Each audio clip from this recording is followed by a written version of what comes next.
Good day, and thank you for standing by. Welcome to the Moderna First Quarter 2025 conference call. At this time, all participants are in a listen-only mode. After the speaker's presentation, there'll be a question-and-answer session. To ask a question during the session, you'll need to press star 11 on your telephone. You will then hear an automated message advising your hand is raised. To withdraw your question, please press star 11 again. Please be advised today's conference is being recorded. I would now like to hand the conference over to your speaker today, Lavina Talukdar, Head of Investor Relations at Moderna. Please go ahead.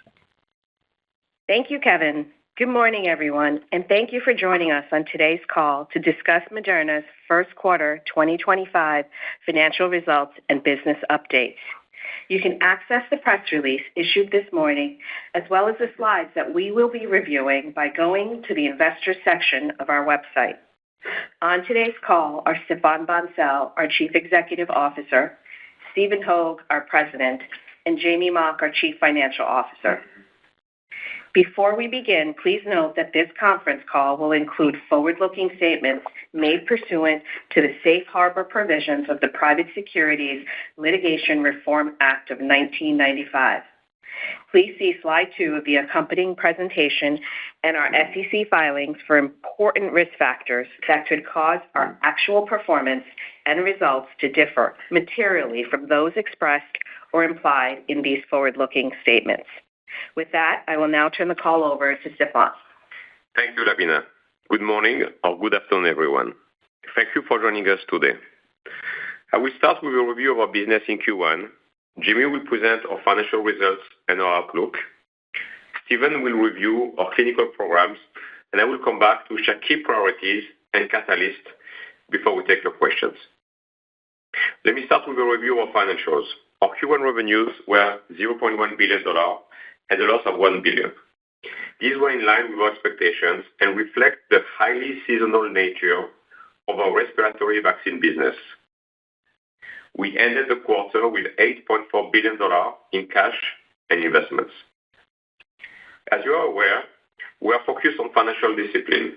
I'm pleased to announce that continued cost reduction efforts in the first quarter of 2025 led to a 19% reduction of cost of sales, R&D, SG&A combined compared to the first quarter of 2024.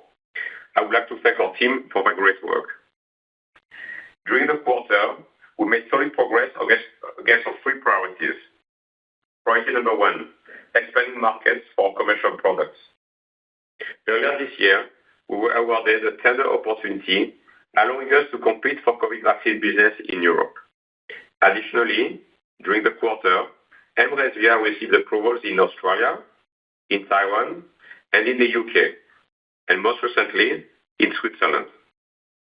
This is in addition to approvals we received in 2024 in the US, EU, and Canada.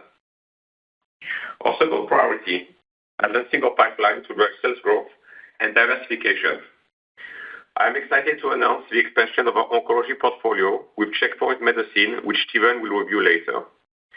For our phase 3 flu program, where we have exceeded the required number of case accruals to run an interim vaccine efficacy analysis. We also presented encouraging data from other key programs, including RSV, CMV, and INT at recent medical conferences. We are pleased to share that INT will now be known by the INN, or International Non-Proprietary Name, of epstein-barr autogenes. This designation reflects the growing maturity of a product development program and marks an important milestone as we continue advancing towards potential regulatory approvals. And finally, on our third priority, executing with financial discipline. The first quarter of 2025 marks the third consecutive quarter where we reduced combined R&D and SG&A expenses by double digits year over year. With that, let me turn to Jamey. Thanks, Stéphane, and welcome, everyone. Today, I'll cover our first quarter financial results, our full-year outlook, and an updated operating cost framework as we look ahead to 2026 and 2027. Let's start with our first quarter financial results shown on slide 7. Net product sales were $86 million, driven primarily by COVID vaccine sales.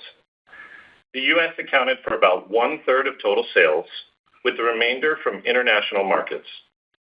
This result was in line with expectations given the seasonal nature of respiratory vaccines, with most sales anticipated in the second half of the year.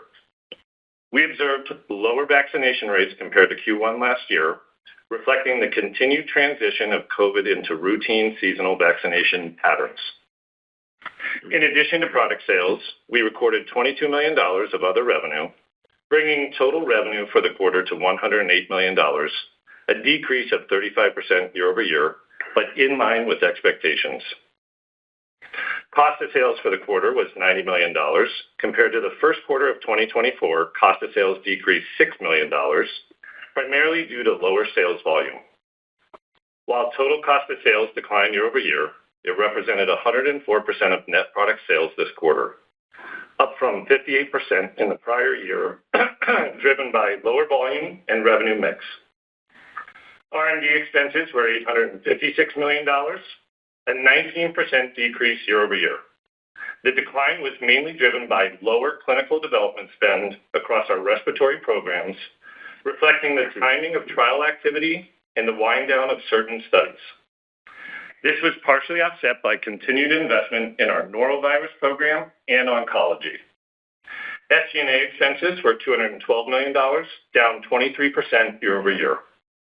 The decrease was driven by broad-based cost reductions. These reductions reflect our continued focus on streamlining operations and managing costs across the organization. We recognized an income tax provision of $7 million in the first quarter. Similar to the prior year, the provision was not material due to the continued valuation allowance on our global deferred tax assets, which limits our ability to recognize tax benefits from the loss. Net loss for the quarter was $1 billion, a $204 million improvement compared to a $1.2 billion loss in the first quarter of 2024. Loss per share was $2.52, an improvement from a loss of $3.07 in the prior year period. We ended the quarter with cash equivalents, and investments totaling $8.4 billion, compared to $9.5 billion at the end of Q4. The decrease was primarily driven by the operating loss for the quarter. Now let's turn to our financial framework for 2025 on slide 8. Our expectations for the full year 2025 remain unchanged from our initial guidance in February. We still expect total revenue in 2025 to be in the range of $1.5 to $2.5 billion, with first half sales of approximately $0.2 billion, reflecting the seasonality of our respiratory vaccine business. As a reminder, the wide range of our guidance reflects the uncertainties in vaccination rates, the competitive market environment, the size of the RSV market, and timing of licensure of our factories and product approvals in Australia, Canada, and the UK. As previously shared, while we filed 3 products with the FDA in 2024, since we don't know the timing of potential approvals, we are not including any new product revenue in our guidance range. Cost of sales is projected to be approximately $1.2 billion, reflecting continued improvements in manufacturing efficiency and lower expected inventory write-offs, offset by increased costs associated with the go-live of our new manufacturing sites in Australia, Canada, and the UK. I'll now provide some perspective on the newly introduced global tariffs. Those in action as of today have not had a significant direct impact on Moderna. All of our drug substance for the U.S. market is manufactured at our facilities in Massachusetts. Our commercial drug substance is then shipped overseas for fill-finish operations before shipment to the final customers. Internationally, our new plants in Australia, Canada, and the UK are expected to be online in 2025 to supply local markets. Finally, materials sourced from China are not material to our total cost base. R&D expenses are anticipated to be approximately $4.1 billion as we continue to invest in our late-stage pipeline while maintaining financial discipline. SG&A expenses are expected to be approximately $1.1 billion, reflecting a continued focus on efficiency while supporting our commercial execution. While we are pleased with the cost reductions that we achieved in both R&D and SG&A during the first quarter of 2025, it is still early in the year, and we are not updating our full-year expense guidance at this time. That being said, it is a strong start to the year, and we are looking to accelerate additional cost reductions in 2025. We expect taxes to be negligible in 2025, and capital expenditures are projected to be approximately $400 million. and we still expect to end 2025 with approximately $6 billion in cash and investments. Beyond 2025, we are announcing today our plan to drive an additional $1.4 to $1.7 billion of cost reductions by 2027 as part of our commitment to achieve our 2028 break-even target on a cash cost basis. To that end, we are reducing our 2026 GAAP operating expense forecast from $5.9 billion to a range of $5.4 to $5.7 billion. This guidance includes $0.9 billion of non-cash charges from stock-based compensation, depreciation, and amortization. Excluding these items, we now project a 2026 cash cost of approximately $4.7 billion at the midpoint of the range. We are also planning to reduce 2027 GAAP expenses to between $4.7 and $5 billion, with a 2027 cash cost of approximately $4.2 billion at the midpoint of the range, excluding stock-based compensation, depreciation, and amortization. Stepping back from 2023 to 2027, we are planning a total reduction in annual GAAP expenses of over $6 billion, which represents a 55% reduction over 4 years, from $11 billion annually in 2023 to $5 billion or less in 2027. The first $4 billion of GAAP expense reductions were realized in 2024, with the largest driver coming from reductions in our cost of sales, when we undertook a strategic initiative in the second half of 2023 to restructure our manufacturing footprint to better optimize for endemic-level demand of our COVID vaccine. We also reduced SG&A by 24% from 2023 to 2024 through a variety of cost-out initiatives throughout the company, and R&D declined 6% year over year to $4.5 billion in 2024. While we are continuing to drive additional cost reductions and efficiency gains in both cost of sales and SG&A, the largest future source of cost reductions will come from R&D, which currently represents nearly two-thirds of our expense base. This projected decline in R&D expense will come from the completion and wind down of our ongoing phase 3 trials, procurement savings from contract renegotiations, and other process efficiencies. In summary, we are encouraged by the progress we've made in our cost-out initiatives today. As Stefan mentioned, we now have had 3 consecutive quarters of double-digit year-over-year declines in combined R&D and SG&A expenses. Our teams continue to identify and act on new savings opportunities, which gives us the confidence in meeting our new 2026 and 2027 cost targets. With that, I will now turn the call over to Stephen. Thank you, Jamey. Good morning or good afternoon, everyone. Today, I will review progress across our pipeline. Slide 11 is a review of our prioritized pipeline, which is introduced at our R&D Day last September. As you know, we have since filed for regulatory approvals for 3 of these programs: our next-generation COVID vaccine, mRNA 1283, our RSV vaccine for high-risk adults aged 18 to 59, mRNA 1345, and our flu plus COVID combination vaccine for individuals aged 50 and over, or mRNA 1083. As part of our ongoing portfolio optimization, we've made a strategic decision to deprioritize the flu COVID combination vaccine for younger adults, those aged 18 to 49. While we remain committed to the long-term potential of combination respiratory vaccines, we are going to be focusing our efforts on combination vaccines in the older adult population for now. At the same time, we are excited to announce the advancement of our oncology pipeline with the addition of the checkpoint program. The prioritization of this phase 2 program is based on early but encouraging data and is consistent with our strategy to build our therapeutics pipeline, particularly in oncology. We are targeting filings for checkpoint and the other 6 programs on the right-hand side of this slide by 2028, subject as always to data and regulatory consultations. Moving to slide 13, which outlines the latest developments in our late-stage respiratory portfolio. As I just mentioned, we submitted regulatory filings late last year for 3 programs. Our next-gen COVID vaccine has a PDUFA date of May 31st. The age group expansion for our RSV vaccine has a PDUFA date of June 12th, and we look forward to decisions on both products in the coming months. For our flu COVID combination vaccine, We received a November 2025 PDUFA date. However, following feedback from the FDA during the review, the flu vaccine efficacy data will now be needed to support the application.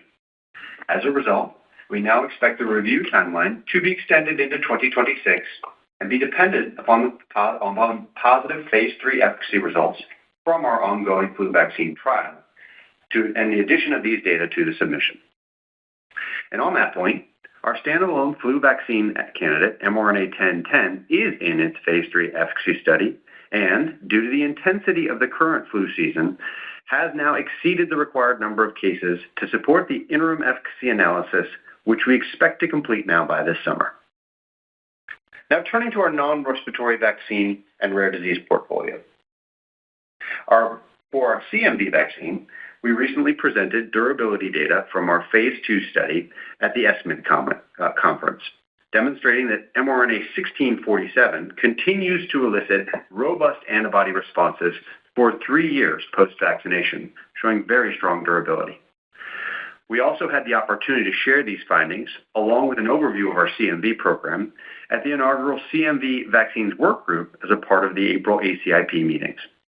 We're encouraged by the establishment of this work group, which reflects the growing recognition of CMV as a significant public health concern and a commitment to reducing the disease burden of CMV. Our phase 3 CMV efficacy study for mRNA 1647 continues to accrue cases.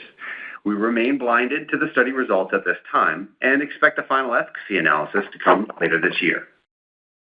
For norovirus, we are pleased to note that the FDA clinical hold for our phase 3 trial was lifted during the quarter. The study is fully enrolled in the Northern Hemisphere, and we are continuing to enroll in the Southern Hemisphere. The phase 3 efficacy readout for norovirus is dependent upon case accruals, and given the uncertainty of that timing, the targeted approval could be in 2026 or 2027, depending upon that readout.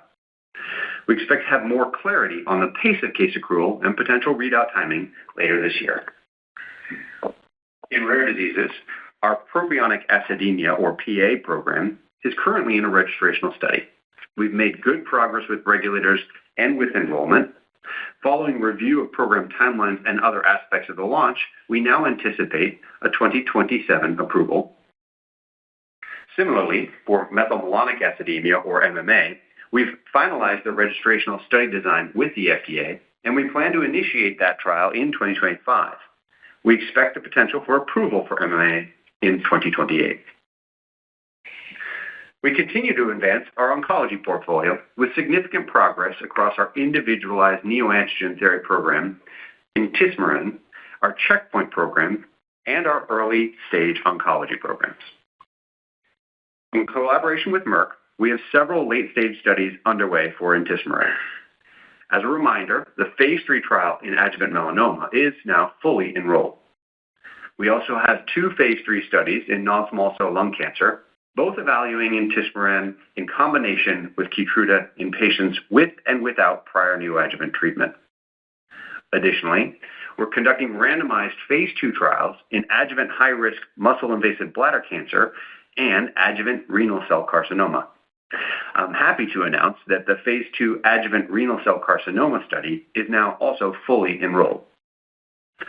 We're also expanding the scope of our intismeran program into earlier stages of disease with the addition of a new phase 2 study that moves beyond the adjuvant setting. This study evaluates intismeran as monotherapy or in combination with BCG, the standard of care in high-risk non-muscle invasive bladder cancer, and will help us explore intismeran's potential in earlier disease settings beyond the adjuvant landscape. As I mentioned a moment ago, we have prioritized advancement of our checkpoint program based on encouraging early clinical results. The program is currently being evaluated in a phase 2 study for both first-line metastatic melanoma and first-line metastatic non-small cell lung cancer. I'll review the details of that program on the next slide. We're also advancing 2 novel cancer antigen therapies to the clinic. mRNA 4106 is a tumor-targeted antigen therapy designed to direct the immune system against multiple shared tumor antigens. The first patient has been dosed in a phase 1 study in solid tumors that is assessing safety, pharmacodynamics, immunogenicity, and preliminary efficacy for the program. And we have an open IND for mRNA 4203, which is designed to boost the activity of an engineered T-cell therapy to improve its persistence and effectiveness. This program is being developed in collaboration with Immatics. These cancer antigen therapies, checkpoint, mRNA 4106, and mRNA 4203, are off-the-shelf therapies, in contrast with intismeran, which is an individualized cancer treatment. These programs reflect our growing oncology pipeline, with more coming soon. Now let me provide an overview of the checkpoint program, mRNA 4359, starting with its mechanism of action.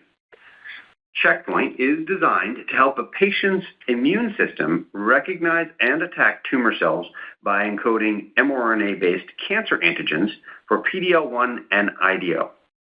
The therapy trains the immune system to recognize upregulation of PD-L1 and IDO by cancer cells and immunosuppressive regulatory T cells. By combining this targeted immune activation therapy with checkpoint inhibition with traditional antibodies such as Keytruda, we aim to enhance the anti-tumor response, overcoming immune evasion and improving the depth and durability of responses. Checkpoint is being evaluated in a phase 1/2 clinical study, which is now moving forward and enrolling the phase 2 portion. This study is designed to assess the safety and tolerability of checkpoint, both as a monotherapy and in combination with Keytruda in first-line metastatic non-small cell lung cancer and first-line metastatic melanoma. Key efficacy endpoints will include objective response rate, disease control rate, duration of response, and progression-free survival. It is an open-label study.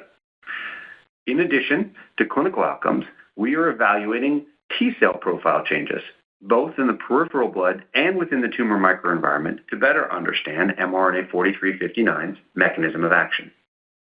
We shared early phase 1A data at the ESMO Medical Congress in late 2024, and we're excited and looking forward to sharing the data from the phase 1B portion of the study at a medical conference later this year. Based on the early encouraging results, we plan to expand checkpoint into multiple additional cancer indications. With that review, I will now hand it over to Stefan. Thank you, Stephen and Jamie. We are focused on 3 priorities. Priority 1, to drive sales of approved products. Priority 2, to focus on our late-stage pipeline to drive sales growth and diversification. Priority 3, to deliver cost efficiency across the entire business. Our first priority is to drive use of spikevax and mRESVIA vaccines. We enter 2025 with 2 approved products, which puts us in the better competitive position compared to the beginning of 2024. With our ability to now offer RSV for a full season, we expect to better compete in the respiratory vaccine market. And our recent international mRESVIA approval should add to sales this year. Priority 2. We are focused on delivering up to 10 product approvals, which we believe will drive sales growth. Together, these 10 anticipated products target a total addressable market of over $30 billion. As Stephen discussed earlier, we updated some of our priority programs. For the combination flu plus COVID in age 50 and older, we expect the additional standalone flu vaccine efficacy data coming soon. For combo filing, we'll extend the review and approval timeline to 2026. For norovirus, the prompt timing is dependent on case accrual, which will mean the potential 2026 or 2027 approval. We are very pleased with the addition of checkpoint AMT to our new prioritized pipeline, mRNA 4359. And finally, for PNMMA, we anticipate approvals in 2027 and 2028, respectively. Priority 3, drive cost efficiency across the entire business. We've demonstrated our commitment to cost discipline through reduction achieved in 2024 and 2025 to date. We remain confident in our ability to further streamline our operating structure for the remaining of 2025 through 2027. We are pleased to announce today a 2027 cash cost target of $4.2 billion, giving us additional confidence in achieving our cash break-even target in 2028. For 10 prioritized programs, we expect important milestones. We filed for approval for 3 products in 2024, or next-gen COVID, mRNA 1283, or RSV vaccine for high-risk 18 to 59-year-olds. We look forward to regulatory decision on this. For flu plus COVID combination vaccine, we expect an extended review timeline pending positive standalone flu efficacy data and submission. We're targeting a 26 approval. For CMV, we look forward to having the final results of our phase 3 vaccine efficacy study in 2025. We've exceeded the case accrual goals for flu efficacy study and expect a readout by this summer. Our norovirus vaccine is in phase 3, and the timing of our data will be subject to case accrual. In oncology, the readout of our ongoing intismeran phase 3 adjuvant melanoma trial will be subject to event accruals, and we expect to present our phase 2 5-year durability data in adjuvant melanoma next year. As mentioned before, we are very excited by the addition of a checkpoint AMT to our prioritized portfolio, and we look forward to sharing data at a medical meeting later this year. For PA, we are already generating data for a registrational study, and we expect to start a registrational study for MMA this year. I am very thankful to our team for the progress achieved so far across the commercial organization, our late-stage pipeline, and the great cost reduction efforts across the company. With this, we'll be happy to take your questions. Thank you, ladies and gentlemen. If you have a question or a comment at this time, please press star 11 on your telephone. If your question has been answered and you wish to move yourself from the queue, please press star 11 again. We'll pause for a moment while we compile our Q&A roster. Our first question comes from Salveen Richter with Goldman Sachs. Your line is open. Thank you. Good morning. You noted that based on FDA feedback confirming the need for phase 3 flu efficacy data, you now expect an extended review timeline and you're targeting approval in 2026. Could you comment any further on your interactions with the FDA and why they decided to require this? And more broadly, just to the potential risk to the vaccine business outlook under the new administration? Thank you. Sure. Thank you, Salveen, for the question. So first, on the narrow question of the flu study, we have moved forward very quickly in enrolling cases, as the FDA and everybody is now aware. And actually, in that flu efficacy study, which we originally thought might be a 2-season efficacy study, we now know that very shortly here, we will have a readout with a very large number of cases in a 40,000-person study. And since that will speak to the potential value of our flu component, it makes good scientific sense that that would be a part of the review that's going on for our flu-COVID combination. I'll remind you, we had already demonstrated efficacy for the COVID component, and really now we're almost sitting on top of that flu efficacy component. So for a whole bunch of, I think, quite reasonable scientific reasons, it makes sense that we review that as a part of the combination vaccine study. The implication of that is we'll have to complete that review, obviously, hopefully see a positive result, and then submit it to the current BLA for the mRNA 1083 program. That will inevitably lead to some form of clock stop and extension of the review timelines. And so we're excited to see those results in flu. We hope they will be constructive for the flu COVID program, and look forward to submitting them, sharing those results first, and then submitting them once we have them. As far as more broadly, question about our interactions with the FDA across multiple submissions, those continue business as usual from our side. We continue to have productive exchanges across all of our ongoing file reviews. That includes our 1283 program, the RSV program. We continue to be engaged in anticipating seasonal composition update for this coming fall. And then obviously I've just spoken to what's happening in the flu-COVID combination space. So from our perspective, we are grateful for the ongoing collaboration work, and we'll continue to make sure that we provide all the data required to conduct a diligent review of all of our products in our portfolio. More broadly, I guess the question of outlook, and I invite others to sort of add if I miss anything, but we continue to see an opportunity, a real need for COVID vaccination, particularly this coming fall. And we'll remind that through this winter season, we still saw thousands of deaths in the United States, actually about 1,000 deaths a week during the peak winter months from COVID-19, the overwhelming majority of which were from folks who had not been vaccinated but were older Americans and had risk factors. And we do believe that vaccines have a unique opportunity to prevent those deaths, those hospitalizations. There's actually a publication out of Denmark just this week showing that this past year, our updated vaccine composition was 96% effective at preventing death, 85% effective at preventing hospitalization this year. And so we do believe that there's a need, and we believe there's an opportunity with vaccines to play an important role in public health. Ultimately, people need to make their own decisions about that. So our focus right now is making sure that our products are available for Americans and in markets around the world for the coming fall COVID season. Thank you. One moment for our next question. Our next question comes from Elena Merle with UBS. Your line is open. This is Jasmine on for Ellie. Thanks so much for taking our question. So what's the latest on your thinking whether seeing INT phase 3 data in 2026 is still a reasonable expectation? I'm wondering what your plans are for new trials, expansions into other indications for both INT and the newly prioritized checkpoint. Thank you. Sure. Thank you for the question. So first, I'll remind you that the phase 3 melanoma study, it reached its target enrollment in September of 2024. Last year, we announced that. Given the historical event rates, that would lead us to expect that we would have accrued enough events for at least the first analysis of efficacy in 2026. And so we are still ultimately waiting for events, and it will be event-driven, whether that analysis happens.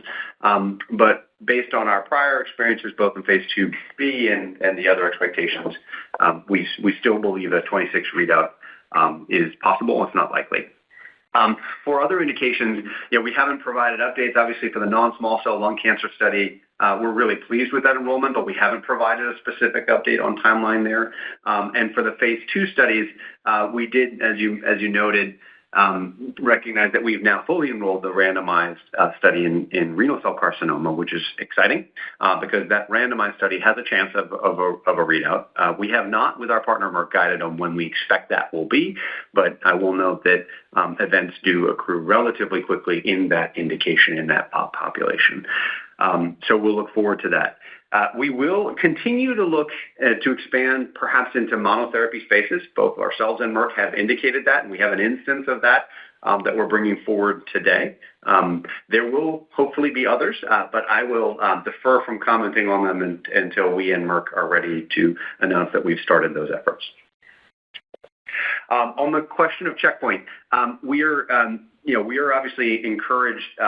We look forward to sharing the data that's the basis of that encouragement at an upcoming medical meeting, because we've been looking at that program very carefully in its phase 1b portion of the study, which I'll remind you is combination with antibody checkpoints to see whether or not we can see a synergistic effect. And we're currently moving forward in at least two histologies that we've talked about today. So that first line non-small cell lung cancer and the first line metastatic indication. Obviously, we have also been looking at it in second line indications as a part of that phase 1 program, and we'll continue to do so. We will add additional histologies in the future, but we're not ready to announce any today. Thank you. One moment for our next question. Our next question comes from Tyler Van Buren with TD Cowen. Your line is open. Hey, guys. Thanks very much for all the updates. Just at the risk of being repetitive here, and just to be clear and more specific, given how close we are to the PDUFA, it's business as usual for the 1283 review. Can you talk about just how interactions are going for that program and what your confidence is in approval, given the new leadership and recent denial of the Novavax program? Yeah, I mean, obviously, I can't kind of comment on others' programs because I'm not familiar with what's going on there, but in those confidential exchanges. But I can speak to ours, which is it really has been business as usual. There are lots of exchanges of scientific information. We really view it as our responsibility to provide high-quality data to all of our regulators, including the FDA, so that they can conduct their assessments. To date, those assessments have, we believe, been constructive and positive, and we have seen no sign that that there's any question about our ability to make the existing PDUFA date. Now, again, review's ongoing, and we have to defer to what questions may come from the FDA or others as we move forward. But it really has felt like business as usual. Thank you. One moment for our next question. Our next question comes from Michael Yee with Jefferies. Your line is open. Hi, thanks. This is Dina on for Mike. Just a quick question about a recent media article that came out yesterday regarding how vaccine trials would be run, that they would now require to be run against a placebo. Just wanted to get your thoughts about that. What do you think that will do to enrollment? Will it be harder to enroll, easier? And is that going to be required, do you think, for all respiratory vaccines, specifically COVID for you guys, or just newer vaccines such as, CMV or any others that you're working on in the product line? Thanks. Thank you for the question. So, we're obviously I can't comment on a policy change that either hasn't happened or that hasn't been communicated directly to us. I will note that, as you did, our COVID vaccine, our RSV vaccine, our CMV vaccine, our norovirus vaccine, these are all conducted as placebo-controlled studies. And for many of the other products in our pipeline, there are portions of their development that happen in placebo-controlled studies, usually earlier clinical development or in certain populations. For instance, our COVID vaccine was studied in children in a placebo-controlled context. So it will really depend upon ultimately what the FDA and HHS feel is appropriate and their guidance at a program-by-program level of what that will require. Our responsibility as a manufacturer and a drug developer is to make sure that we provide the data that regulators and public health officials feel like they need so that they can stand behind our products. And so we will absolutely engage constructively in making sure we understand what those needs are and that we fulfill them. Thank you. One moment for our next question. Our next question comes from Terence Flynn with Morgan Stanley. Your line is open. Good morning. This is Chris on for Terence. Just one quick question on the COVID strain selection. So given the regulatory uncertainties, can you please elaborate on the process for the COVID strain selection moving forward? Thank you. Sure. I will answer it from a global perspective. And I will start by saying in every instance, it is up to our regulators in all of these countries to tell us as manufacturers what updates they may or may not want for the coming year. I will note that some years flu does not update all of its strains, for sure. And some years, and so far with COVID, we've had updates every year. There are continuing evolving strains that we are tracking that we think might justify an update this year. But that decision will really lie with a set of regulatory bodies. First, we will probably, based on timing, hear from WHO and EMA and other international regulators. And then we would expect to also hear, probably at the same time, from the U.S. FDA. The process is really up to them, how they choose to ultimately conduct their selection process on whether or not they want to do a strain update for this year and what the composition would be. I'll defer to each of those individual regulators. But we would expect within the next month, if we follow the same process that we have in prior years, to hear from all of them about what they'd like to see us deliver for the fall for their respective countries. Thank you. One moment for our next question. Our next question comes from Cory Kasimov with Evercore ISI. Your line is open. Hey, good morning, guys. Thanks for taking the question. Wanted to ask you about the flu-COVID combination and the updated timing you have there. You may not know yet, but is it your expectation that you would need to refile that with the updated flu efficacy data, or could you just submit that data as I guess what would be considered a major amendment In other words, potentially delaying this by just 3 months and enabling a potential FDA decision in early 2026 as opposed to later in the year? Thank you. Yeah, thank you for the question. And I think the short answer will be we don't know. It will ultimately depend upon consultation with the FDA of what they would prefer the approach to be. It is totally appropriate to submit that data as an amendment to the BLA. It could also be, from a pragmatic perspective, it makes sense to update more broadly the BLA submission with it, which could result in a resubmission. We'll just go forward with whatever feels like the most pragmatic approach, and ultimately the one that the FDA guides us to do. I will say that absent that, there is a lot of other information in the current file, including the performance of the COVID component, obviously things on manufacturing, the broader immunogenicity and safety data set from the pivotal phase 3 for the flu-COVID combo, and the review of all that information is progressing. And so there are reasons why amending with the flu efficacy data may be the most pragmatic approach. But again, it will depend upon consultations with the FDA, which will only be appropriate to do after we have that flu efficacy data in hand. Okay, helpful. Thank you.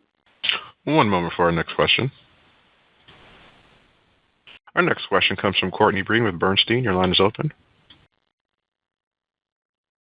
Hi, thanks for the question today. The main kind of focus for us is really on kind of some of the new cost cutting that you guys have announced today. What we would really like to understand is kind of what particular milestones or expectation changes drove you to increase the cost-cutting program. I think you've been quite explicit in the past that you'll be looking for top-line signals to drive new changes there. And then kind of the second question is, what components would you point to as being kind of those where you've felt you've been able to flex to enable kind of some of that cost cutting that we're now additional cost cutting that we're now anticipating in 2026 and 2027 from last expectations? Thank you. Yeah, thanks for the question, Courtney. As to the first piece in terms of what are the milestones or what's changed, a lot of this is nothing has changed. So we were expecting, and we've been indicating that we are right now going through a lot of large phase 3 trials in RSV, CMV, norovirus, our combination vaccine, flu, and many of those just ramped down and are completed by 2027. And we had never really given guidance for 2027. So much of this was just extending our guidance out a year and indicating just what that R&D level will be. The second thing is as to a milestone. I mean, yeah, it's an uncertain environment, so there's nothing from a revenue perspective that we have seen that would indicate that we need to do this. But we need to focus on what we can control, and that is our cost base. And as we look out to 2027 and 2028, we felt that it was appropriate to get our cash cost to about $4 billion to make sure that we fulfill on our commitment to break even by 2028. Now, as to the how, I already mentioned the large majority of it, which is the phase 3 trials. But we have been on a cost efficiency program for the last couple of years, as I mentioned in my prepared remarks. So there's much to do, and the teams continue to identify additional opportunities in procurement. We're using digital tools or relooking how we get work done. And so we just think that there's a lot that we can go do. And that's why we came out with new 2027 guidance. Just as we look out, some of this is as expected. Some of this is the continued improvements that our teams see. And we look forward to executing on it and fulfilling our commitment to break even by 2028. Thank you. One moment for our next question. Our next question comes from Miles Minter with William Blair. Your line is open. Hi, this is Jake on for Miles. Thank you so much for taking our question. First, for norovirus, have you guys identified the source of the GBS case that was originally identified by the FDA? And have there been any additional cases of GBS noted in either the Northern Hemisphere or Southern Hemisphere trials? And then second, for intismeran, for the study in which you quantified the number of T-cell clones induced, we're curious how you're comparing that to BioNTech's product and whether you've used the same analysis pipeline that they've use for their quantification for your sequencing data? Thank you.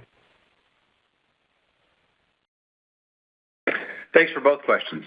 So first, yes, on the norovirus study, we're pleased that the clinical hold has been lifted. Obviously, what means we've sort of satisfied any of the questions and importantly, updated materials so that we're, from an informed consent perspective, all that's out there. We have not seen an additional GBS case. Obviously, that's encouraging, but not necessarily unexpected. It is a fortunately rare event when it does occur. As far as causality, we may never know. I would remind you that there are GBS cases in the background population, particularly in older adults, that happen fairly regularly, several per 100,000, and we're enrolling these large 25,000, sometimes 50,000 person studies over multiple years. We do see occasional GBS cases actually on the placebo arms of these studies, and now we've seen one in inactive. It's possible that it's related to the vaccine. It's possible that it's not. And we are working hard to assess causality, but you can't really ever get a direct link. What you really can do, though, is characterize the frequency of these things and make sure that people are aware of them. And as a part of our ongoing phase 3 norovirus study, we'll continue to very actively monitor for additional cases of GBS. We certainly hope we don't see any either on the placebo arm or on the active arm. But all of that we're pretty encouraged, again, just to be off clinical hold and moving forward with enrollment and hopefully moving forward with that program. The intismeran question. So I can't speak to the way BioNTech had run their pipelines. Obviously, we're not deeply familiar with it. We are really encouraged by the clonality that we're seeing in TCRs. I think it's some evidence that we're really deepening and broadening the response and that those are matched by what's happening in the vaccine. That sorts of translational data, though, ultimately is supportive of what is the really exciting evidence of efficacy that we've already seen from that study. And I think that that's ultimately just giving us some of the why, but the what was the remarkable hazard ratio improvement that we've reported both at ASCO last year and that we'll look to be updating as we continue to follow that phase 2b study. Thank you. One moment for our next question. Our next question comes from Gena Wang with Barclays. Your line is open. Thank you for taking my questions. I have two quick questions.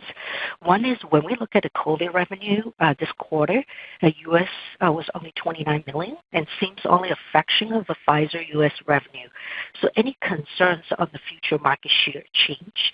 And the second question is regarding the flu vaccine interim data in summer 25. Could you please share your total events that you plan to achieve? So, Gina, I'll take the first question. I'm not sure if we heard the second question, so we might ask you to repeat that. Yeah, I mean, we looked at the Q1 revenue for ourselves and our competitors, and all we can point everybody to is the actual script data. And the script data through the first part of this year is really pretty similar to last year at 38% market share. And even if you go back to last year and you normalize our revenue in the U.S., we've talked about it in the past, $1.7 billion. Take out the gross to net changes, it's really $1.5 billion. That across that marketplace is a 40% market share. And that's exactly what we see, I guess 38% scripts data. That's what we see through the first half. I would also say that our customers are trying to manage their working capital better. So their inventory levels are down. So I can't comment on other companies' revenue, but I can comment on what we see in the actual marketplace from a script perspective. Thank you. And Gina, we didn't quite hear the second question. Could you just repeat it, please? Sure. Of course. So the second question is regarding the flu vaccine, the interim data in summer 25. I don't know if you will be able to share regarding the total events and the stats around it that you plan to achieve. I don't think we have provided any guidance on it. It is obviously a very large number of cases because there was quite a large disease starting this year. But at this point, I don't think we're going to provide any guidance. We're ultimately just going to conduct that analysis. Literally, the season is over, and we'll try and share those results and obviously explain them once we've released them. Okay. Thank you. One moment for our next question. Our next question comes from Jeff Meacham with Citigroup. Your line is open. Hi, good morning. This is Jarway on for Jeff. Just broadly thinking about the recent ACIP meeting, just wondering if you could comment broadly on some of the comments they have made, namely on CMV and its, need for durability data and its implementation challenges, and for COVID, perhaps the possibility to move from universal recommendation to one that's risk-based. And then separately for the new checkpoint program, given the cost cuts that you guys are now implementing, could you please share perhaps any potential to either out-license or even partner that program in the future? Thanks. Sure. Thank you for all of them. I'll try and canter them quickly. So first on CMV, look, I think we do recognize for that vaccine, we'll want to see good durability. 5-10 years would be ideal, if not longer. Because at the end of the day, what you're trying to do with CMV is seroconvert people so that they can control and prevent really a substantial infection with the virus. The durability data we've got to date actually looks really strong.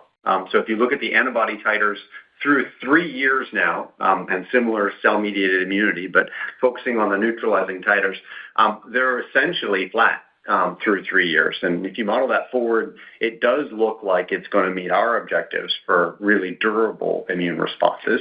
That's incredibly encouraging. We've seen in a related program in EBV, real durability and viral suppression. We previously reported on that.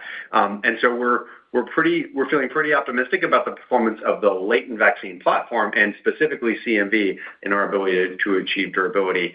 As far as the ACIP conversation on that, we were actually quite encouraged by how constructive people are about the need for a CMV vaccine, that any efficacy there will be seen as valuable because at the end of the day, this virus is a scourge. And so, while durability was raised, we actually think we've addressed that question, and the question of efficacy, we feel pretty aligned with that conversation and optimistic that our current results will be positive.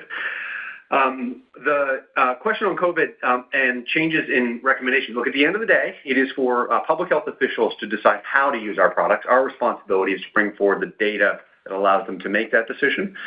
Risk-based decisions have been applied in other countries. Certainly, if you look at the types of populations that have been identified, those that are older adults, 65 plus, those who have any risk factor, in fact, 74% of Americans have a risk factor for severe COVID-19, including under the age of 64.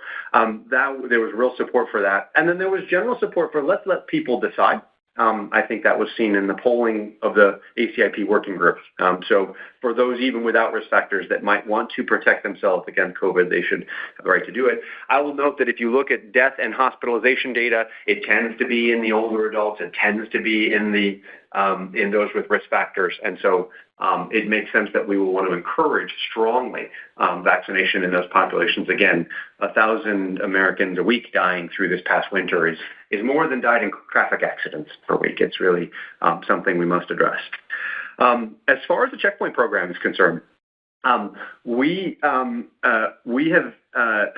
really encouraged by that data. We're moving forward. At this point, one of the reprioritizations you saw in our pipeline is that we decided not to invest in a pivotal study for younger adult combination vaccines. That's the 18 to 49-year-old flu COVID combo vaccine. And really what you should interpret with that is that we are reprioritizing that investment into our oncology pipeline based on the emerging data. It's not any disservice or any problem with the 1083 program. We're actually really encouraged by it, but we're going to focus there on older adults and those that are higher risk. And we're going to take the opportunity to reinvest that money in checkpoint, which we are encouraged to move forward with ourselves for now. Yeah, maybe just to add to Stephen's point, because I think it's an important strategic consideration. As we've said at several R&D days, respiratory is a very important franchise for us. As Stephen said, incredible medical needs for many, many years to come, unfortunately, for the patients. R&D costs, as those phase 3s are behind us, R&D costs in respiratory are coming down. That business is generating cash flow. We don't need to invest in manufacturing. And as Stephen said, we really want to be thoughtful about deploying that capital toward oncology. We're very excited about, our anti-MRNA programs, of course, but as you know, Merck is funding half of it. And so that's why when we see opportunities and the clinical data we're seeing on checkpoints, we are able to pivot very quickly, which we think is really important to really have a company with a strong respiratory business, generating cash, and investing in growth on therapeutics. That's really where we're going. Perfect. Thank you. One moment for our next question. Our next question comes from Luca Issi with RBCCM. Your line is open. Hey, guys. This is Shelby on for Luca, and thanks for taking the question. Maybe following up on the political landscape, RFK is on record arguing there is no evidence that a single antigen vaccine ever worked for respiratory diseases. He also claims he is working on multi-antigen vaccines. Do you know what he means by that? And also maybe bigger picture, how confident are you that your upcoming PDUFAs will be reviewed based on the risk-benefit profiles of the molecule and not political agendas? Any thoughts? Much appreciated. Thanks for the question. As far as the secretary's, statements, I think you'd have to refer those questions to him. I can't comment because ultimately it'll depend upon his perspectives. I will note that we have products that have been approved that have demonstrated efficacy, and so we'll continue to provide data, hopefully in support of that, because we do ourselves believe that the clinical trials we run really do support the benefits of our products. Including those that are single antigen, and we have some multi-antigen products. I'll remind you that CMV is a 7 mRNA massive multi-antigen product, as is EBV, as are many of our other vaccines. And so we do believe that sometimes single antigen makes sense, and sometimes multiple antigen makes sense, and we do both.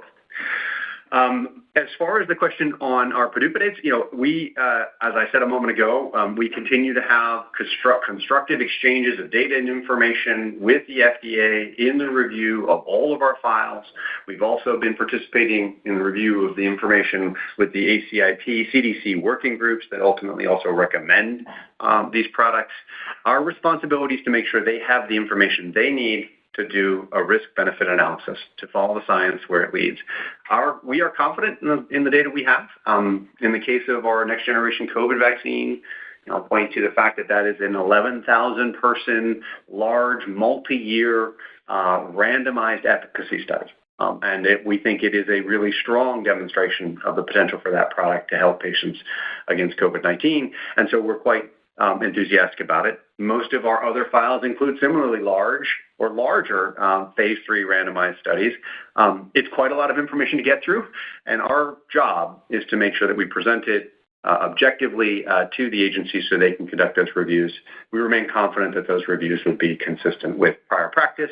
And again, it has been business as usual through the first half of this year for us. Thank you, ladies and gentlemen. This does conclude the Q&A portion of today's conference. I'd like to turn the call back over to Stéphane Bancel for any closing remarks. Thank you so much for joining us today. As you can see, we are really focused on executing on our strategy. Thank you for participating in the call. We look forward to speaking to you in the coming days or weeks. Thank you. Have a good day. Ladies and gentlemen, this does conclude today's presentation. You may now disconnect and have a wonderful day.